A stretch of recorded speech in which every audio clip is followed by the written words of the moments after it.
With a larger Q&A still coming with questions from the community themselves, we've gotten an earlier interview to hold us over until we see that come to light. A lot was spoken about in this lengthy interview coming from WCCF Tech, so I'll do my best to cover every topic spoken of here today and give my honest opinions throughout.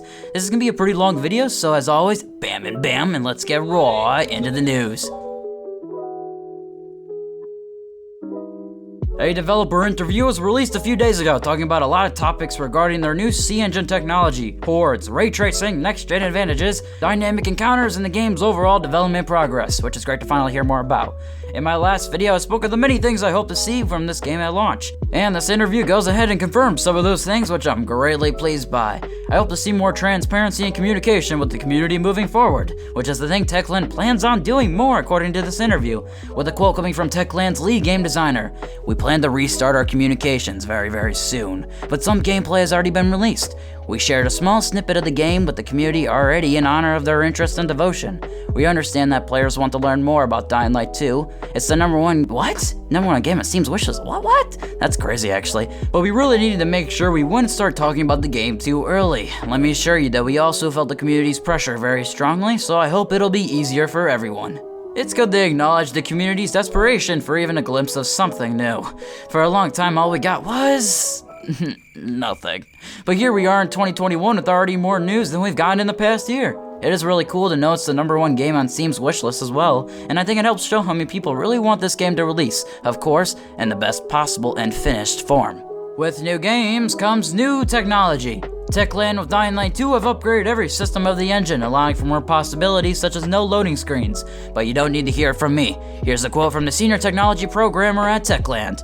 "We've upgraded almost every core system of the engine. The new game component system allows us to pack a magnitude of objects into the levels. The world's streaming technology lets players explore our vast city without loading screens."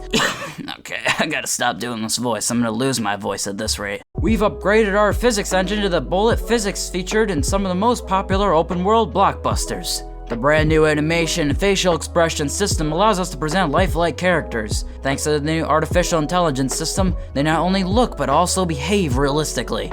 The audio system has been upgraded to WWise, which led to more immersive sound design and support for interactive music. The new story system allows for branching narratives and large-scale changes in the world that players can shape through their choices."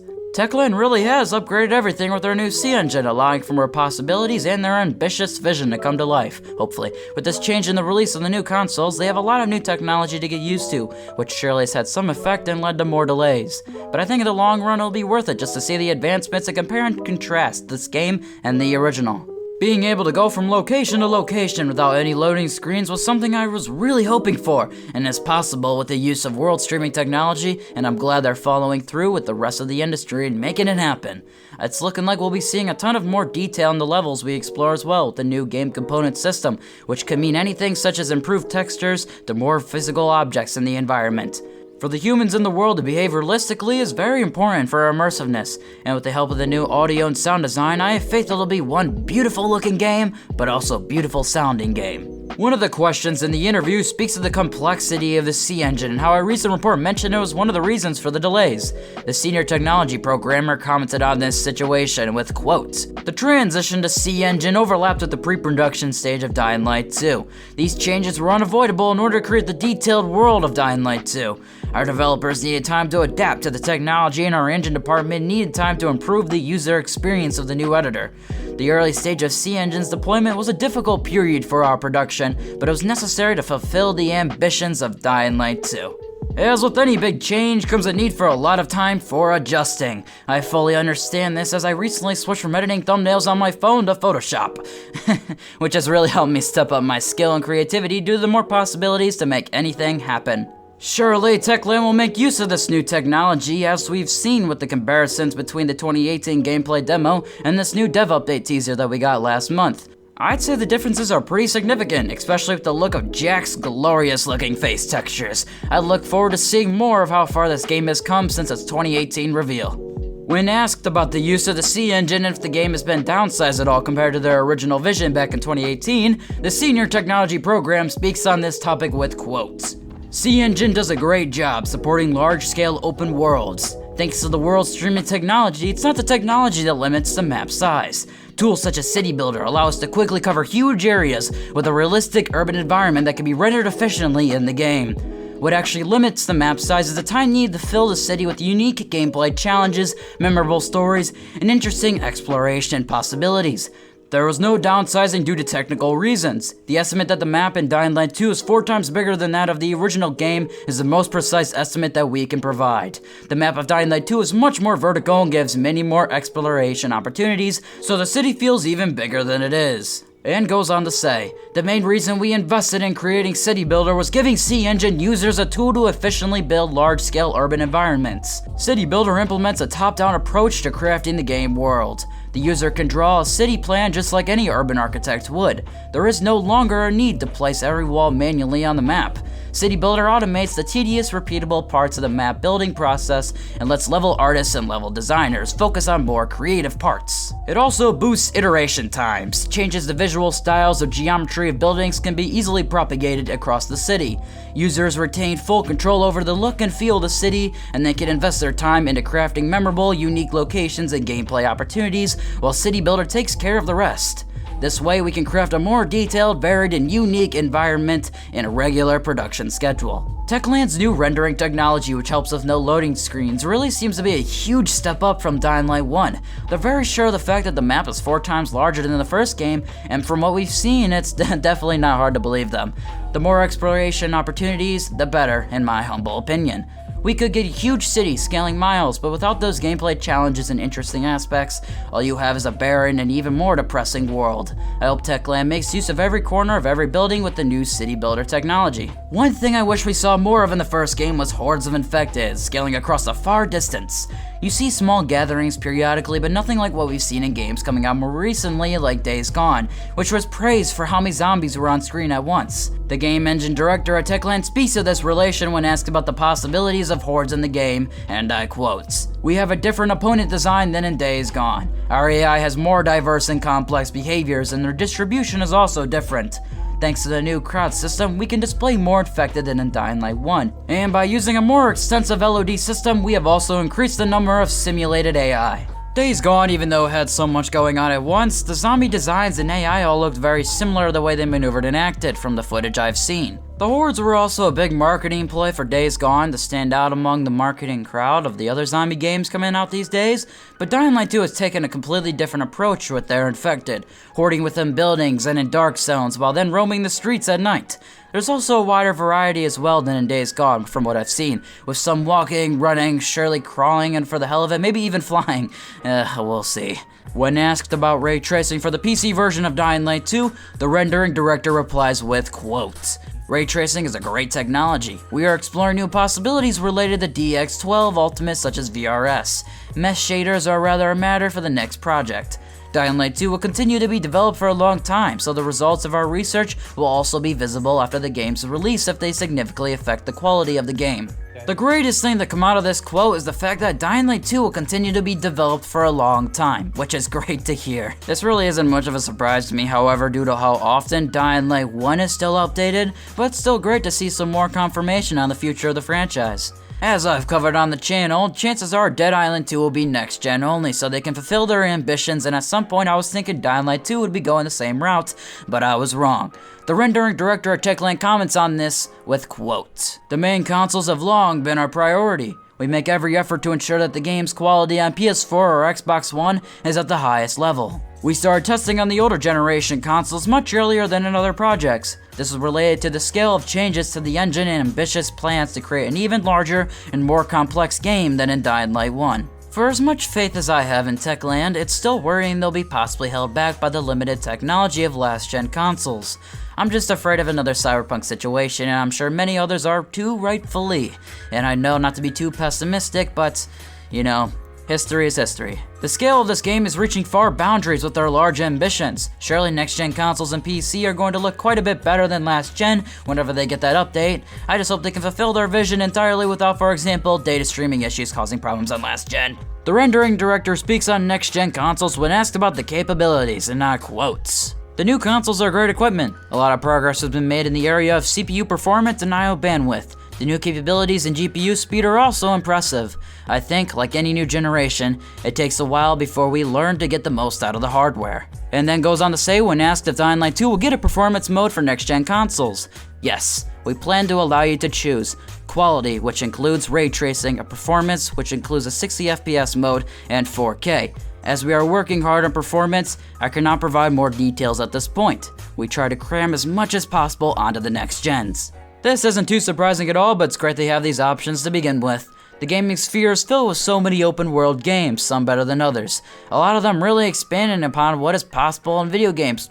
GTA 5. In the interview, the lead game designer is asked about how the world of Dying Light 2 stands out among the market of other open world titles. Quotes, "We have a lot of respect for other developers working on open world games and the games they've made. Some unique twist or mechanic. For me, the most important aspect of Dying Light as a series is how vertical and truly open our world is. Of course, there are great open world games that offer players similar freedom, but ours is unique that it's all seen from a first-person perspective, which really brings the immersion up a notch." With Dying Light 2, we introduce an additional element, the ability to change the open world, the gameplay space, through your choices. By making different decisions, you introduce different gameplay mechanics to the game, exploding car traps or other crazy contraptions. This way, you really shape the world around you, and this is truly an empowering feeling. Another topic covered in the interview is dynamic encounters, which I spoke of in my last video. For the world to feel truly immersive and full of life, random events need to occur to draw you into the mysteries the world can bring. Each character has an opportunity to bring life to the world and help you connect what happened in the city before Aiden arrives. The lead game designer, when asked if they'll be in the game, says, and I quote, "Absolutely. There are a lot of stories in Dying Light 2's world. We were holding back this aspect of the game as we wanted to use it as icing on the main story's narrative cake. We have introduced them relatively recently, roughly in the second half of last year, and they've added a lot of life and vibrancy to our world. I'm sure throughout certain territories of the world, whether they're closed off or unlocked for us to explore, we'll be seeing a wide array of triggers that lead to random events, which can be really anything. Hopefully there'll be things with a good amount of variety to make them feel distinct from each other." When asked if Dying Light 2 is still being structured around the consequences system with RPG-like elements, the lead game designer replies with quotes, "Absolutely, it's another cornerstone of the project, but as we explained a few times already, narrative-based choices are just one of the ways players can express their agency. Another one is the city alignment system, which is the main system that allows players to make changes to the city. I'm not really too sure what the city alignment system could overall be, and it's probably something Techland has spoken of in the past. But from what it looks like, it'll be a contributing factor to the many changes you could see in the world besides the narrative-based system of choices that we already know of. So I look forward to seeing what Techland could be doing with this. More opportunities to have an effect on the world, the better. It'll help you feel like the world is truly yours." One thing we have been told about regarding Dying Light 2 is Aiden comes into the city from an outside location, which is spoken about in this interview. We currently know nearly nothing about Aiden besides his father saved his life and told him to never forget who he was and where he came from, which could mean something of importance to him as a person. Maybe we'll get more backstory to Aiden and his father's relationship, I'm not really sure. But anything other than him just dropping out of a plane and... Alright, look, I don't hate Crane. He's an asshat with a lot of skill, but he's pretty damn uninteresting as a character to be straightforward. Throughout your time with him in both Dying Light and Dying Light the Following, you barely learn anything about the dude's backstory, and that makes it hard to connect to him. Anyways, the lead game designer answers a question about our protagonist Aiden Caldwell with, and I quote, "The thing about Aiden is that it's hard to talk about him without any spoilers, and when it comes to a storm, we still want to hold the cards close to our chests for just a little tiny bit more. He's a good guy who knows his stuff and is looking for someone, or something, in the city. He enters this place with one goal in sight, but of course, everything gets complicated when he encounters some up-toward individuals fighting for control over the city. The story is quite important to us and we don't want to spoil too much about it too soon." I really understand not trying to spoil too many things too soon. They already admitted they revealed the game too early to begin with. But about that quote, I never thought of the possibility that Aiden could be looking for his father or something in relation to him. Like maybe his father's killer. He enters the city with one goal, we have no clue what that may be. He could be looking for a cure, a person, really anything. I could be here all night and speculate, but this video is already almost 15 minutes, so let's just continue moving forward. In the interview, the lead game designers asked about the possibilities of companion NPCs who could be recruited in the game, and what about romance options? The lead game designer says, quote, "You'll meet plenty of interesting characters and some of them will accompany you during various missions. There's also moments where NPCs join your side during gameplay in an emergent, systematic manner, but there's no mechanic of recruiting any NPCs to your crew. But it's an idea I very much like, so maybe in one of the DLCs? Who knows?" Of course, they don't say anything about the romance option part of the question, but we'll just have to wait and see for ourselves, but don't count on it. Maybe Aiden is a bit of a smooth talker, so he has some flirtatious lines towards allies, but I wouldn't expect anything more than that. I do like the idea of characters following along on missions, though. I complained about before how in Dying Light 1 you don't really get to parkour alongside anyone, but in the recent teaser trailer, we see that come to light. Hopefully they'll have good AI so you don't get stuck in a wall or something. We've already known this for years, but the game will range from 20 to 25 hours to complete the main story, and that's confirmed once more with the quote coming from the lead game designer.